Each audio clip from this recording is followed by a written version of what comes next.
자, 안녕하세요. 반갑습니다. 9월 26일 시장 정리부터 먼저 시작해 보도록 하겠습니다.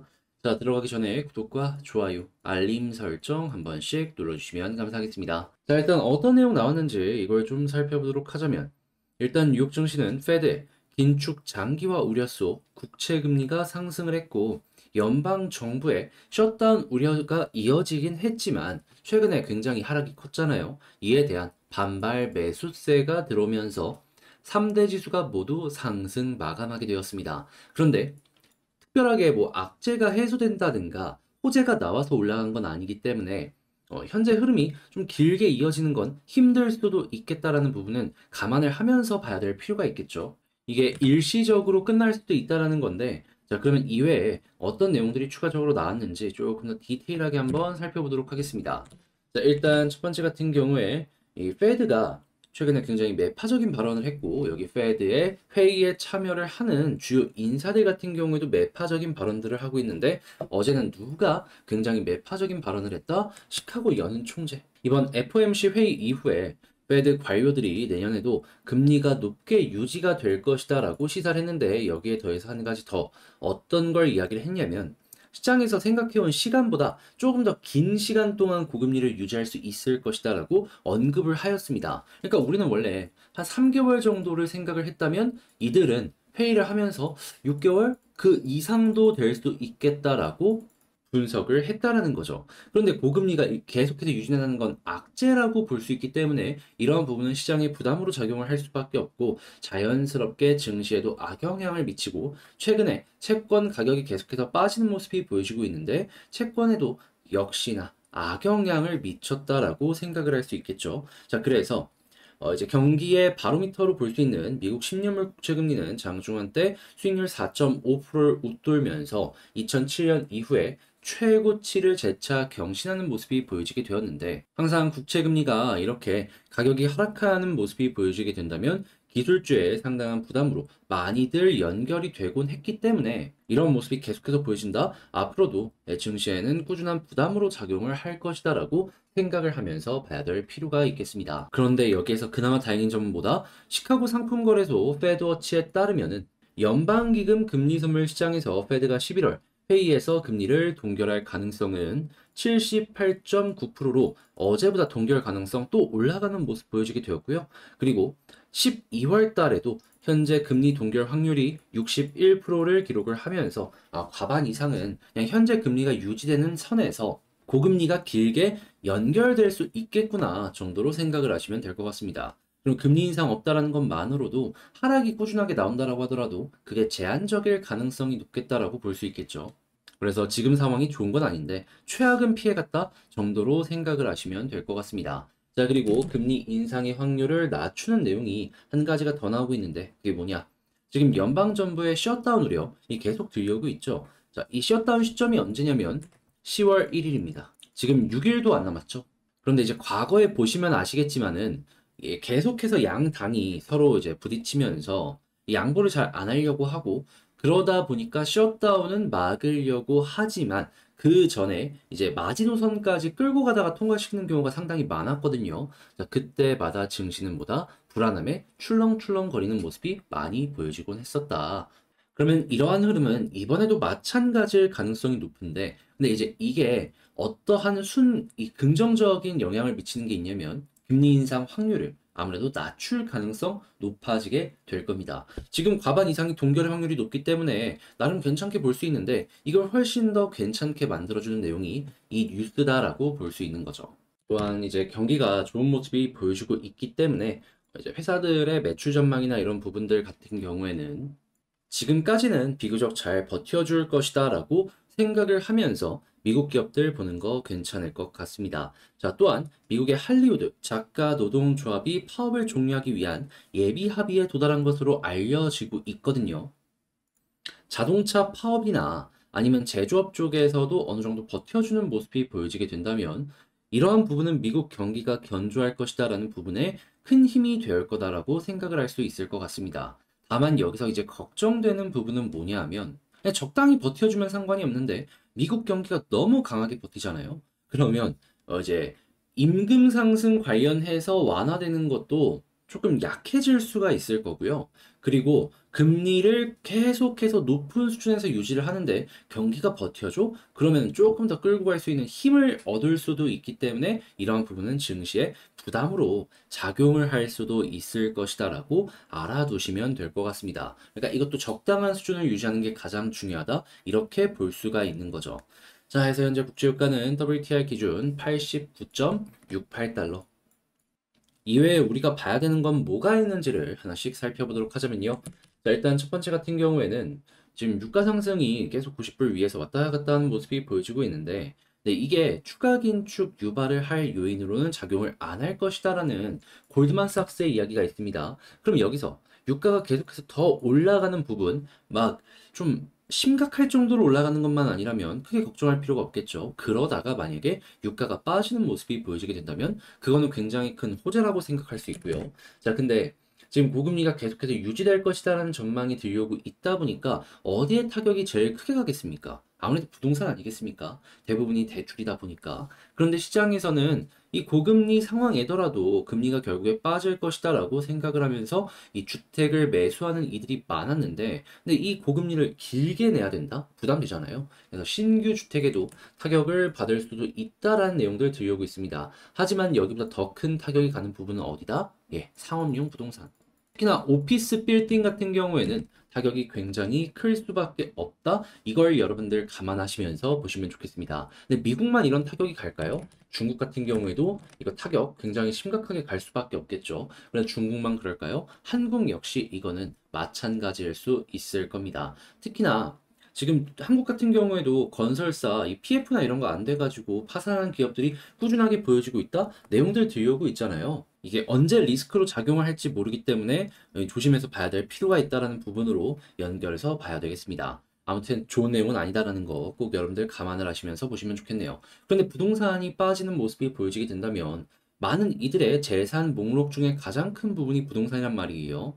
그럼 자산이 빠진다라는 건데 이제 어떤 식의 영향이 갈 수 있을까요? 당연히 소비가 줄어들지 않겠습니까? 자, 그래서 소비재 기업들의 주가가 지금 조금씩 조금씩 빠지거나 목표가가 낮춰지는 이러한 모습이 보여지고 있습니다. 대표적으로 누구? 나이키. 전 세계 1등의 목표 주가도 이렇게 빠지는 모습이 보여지게 된다면 그 아래 있는 기업들, 특히나 유행에 민감하지 못한 기업들 같은 경우에는 타격이 훨씬 더 클 것이다라고 생각을 하면서 볼 수 있을 것 같습니다. 당연히 한국에 OEM 관련 업체들도 많기 때문에 그들의 실적 단기적으로 빠지는 부분도 어느 정도 감안을 하시면서 살펴봐야 될 필요가 있겠고요.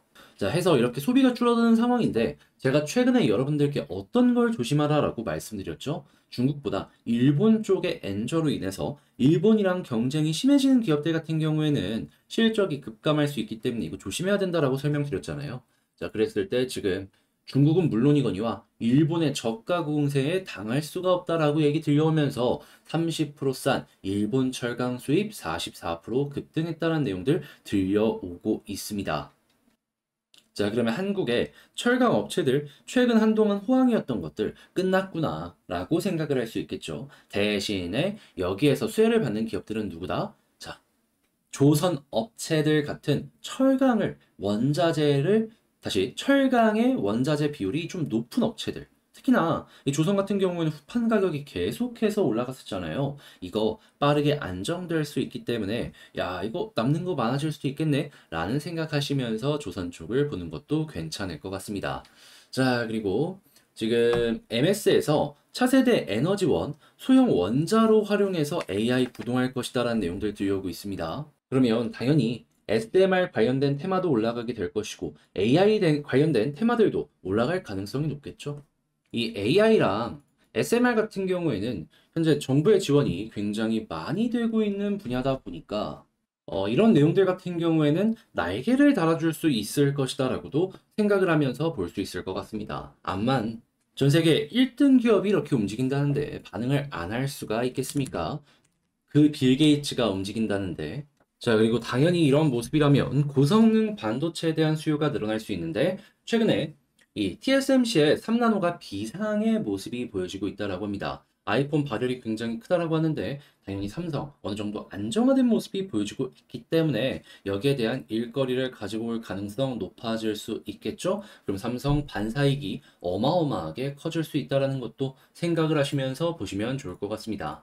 자, 그리고 지금 전기차 판매 부진에도 삼성 SDI 이익률 1등 자신하는 이유 하면서 나온 내용들이 보여지고 있는데 이 고부가 가치 배터리를 취급하고 있기 때문이다라는 얘기가 들려오고 있거든요. 그런데 그냥 꾸준하게 팔리는 게 더 중요하다 보니까 그냥 어느 정도 안정적인 매출처를 확보하고 있기 때문에 이렇게 자신을 하는 것이 아닐까라는 부분으로 조금 더 집중해서 보시는 거 괜찮을 것 같습니다. 자, 그리고 자연스럽게 이렇게 전기차의 보급이 지금은 약간 주춤한 모습이 보여진다라고 하더라도 전 세계적으로 꾸준하게 잘 나가는 모습이 보여지게 된다면 충전 시스템 같은 경우에는 앞으로 더욱더 보급이 되면 됐지 여기서 역성장을 하진 않을 것이기 때문에 충전 관련된 이슈 나오게 된다면 이거는 여러분들 꾸준하게 한번 살펴보시는 거 괜찮을 것 같고요. 마지막으로 바이오 제약 이쪽 같은 경우에도 지금 바닥 찍고 올라가려는 모습이 차근차근 보여지고 있기 때문에 이게 참 수급이 그동안 관심 못 받았던 곳에서도 많이 들어오고 있구나라는 걸 감안을 하시면서 살펴보시면 좋을 것 같습니다. 특히나 셀트리온 같은 경우에는 제가 어제 영상에서 말씀드렸지만 정말 정말 정말 지금 좋은 상황이거든요. 여러분들도 어떤 내용이 있는지를 보시고 한 1년 정도 가지고 가면 적금보다 훨씬 만족스러울 수 있겠구나라는 거 이제 생각을 하시면서 보시는 거 좋을 것 같습니다. 자, 그러면 이렇게 시장 정리 마쳤으니까 개별 종목 보도록 할 텐데 근데 이제 이거 제가 시장 시작하기 전에 이렇게 올려드리고 있거든요. 같이 한번 공부해보고 싶다라고 생각을 하시는 분들이 있다면 영상 소개란에 있는 텔레그램 링크 클릭하시고 입장하셔서 어떠한 내용 공부할 수 있는지 이것도 같이 공유를 해보는 시간을 가지면 좋겠습니다. 자, 그러면 개별 종목 살펴보도록 할게요. 자, 제가 이번에 가지고 온 종목은 두산 에너빌리티를 가지고 왔습니다. 일단 오늘 시장이 좀 안 좋다 보니까 한번 더 빠지는 모습이 보여지게 되었어요. 그런데 뭐 시장이라는 건 아시겠지만 지금 여기에서는 결국 안정될 겁니다. 시간이 흘러가면 흘러갈수록 결국에 시장 반등도 보여줄 것이다라고 생각을 하는데 그때 중요한 건 뭘까요? 개별적인 호재가 어떤 게 있는지.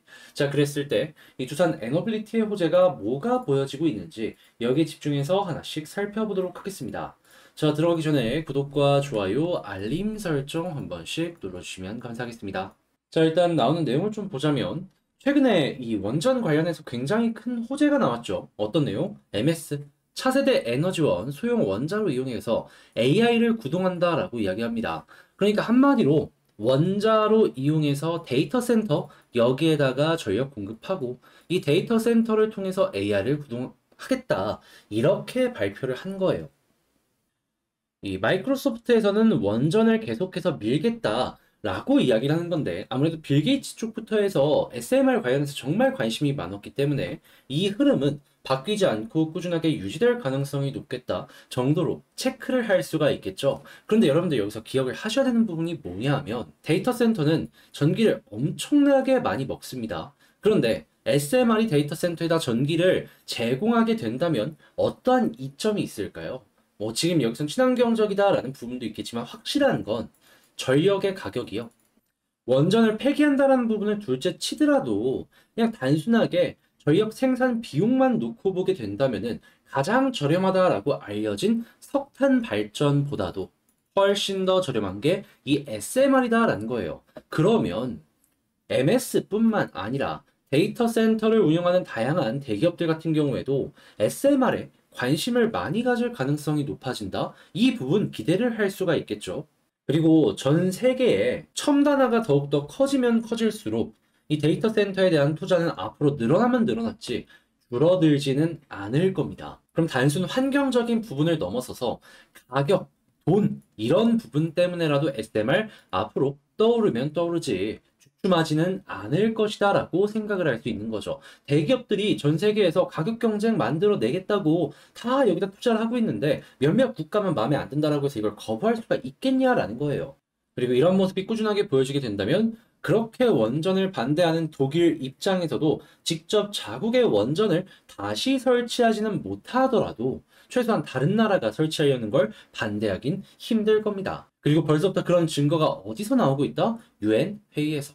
자, 그리고 이런 상황에서 한국은 어떠한 포지션을 취하고 있다? 이 기존 대형 원전은 물론이거니와 이 중소형, 이 소형 원전 이 관련해서도 굉장히 높은 이 제작 기술력을 높여가고 있다. 그리고 두산 에너빌리티는 거기에 중심이다. 그러면 SMR 관련으로도 만약에 잡아간다면 에너빌리티가 1순위가 될 수밖에 없다. 그리고 벌써 연내 원자로 모듈 제작할 것이다 라고 이야기 들려오고 있잖아요. 훌륭한 레퍼런스도 확보를 하기가 괜찮은 거고, 이제 제작 공장 만들면 이걸로 꾸준하게 물량도 가지고 올 수가 있는 것이죠. 그러면 이것만으로도 수십 년 동안은 에너빌리티를 먹여 살릴 수 있는 핵심 먹거리가 생긴다? 이렇게 보기 괜찮겠네요. 그리고 바로 통과되는 건 힘들지 몰라도 SMR 관련 법안들이 줄줄이 대기하는 모습이 보여지고 있기 때문에 시간이 흘러가면 흘러갈수록 한국 내에서의 입지도 더욱더 올라갈 것이다 라고 보기 괜찮고요. 그러면 이 SMR이 있는 두산은 결국 시간은 성장으로 연결될 가능성이 높고 가격 반영되기 시작하면은 지금 이 가격에서는 더 이상 에너빌리티를 더 이상 에너빌리티를 보기 힘들 수도 있을 것이다 정도로 체크를 해보기 좋을 것 같습니다. 한마디로 올라갈 가능성이 높다는 거죠.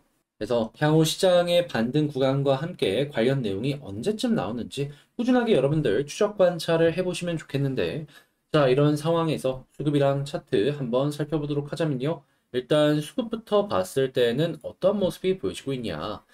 시장이 굉장히 안 좋잖아요. 여기서 이제 외국인이 전체적으로 좀 빠져나가는 모습이 보여지고 있는데 에너빌리티 여기에 영향을 받아서 외국인 매도 꾸준하게 진행되는 거 확인할 수 있습니다. 자, 근데 제가 이전 영상에서도 꾸준하게 말씀드렸던 게 뭐다? 기관 쪽에서 매수가 유지가 된다면은 이들로 인해서 큰 급락이 없을 가능성이 높으니까 마음 아프더라도 버티면서 보고 있고, 그런 다음에 외국인이 빨간불로 돌아서는 모습이 보여지게 된다면 거기부터 반등 한번 노려보도록 하자. 수급을 한번 보도록 하자면 일단 제가 이전 영상에서 여러분들께 말씀을 드렸던 내용이 있죠. 그게 뭐냐?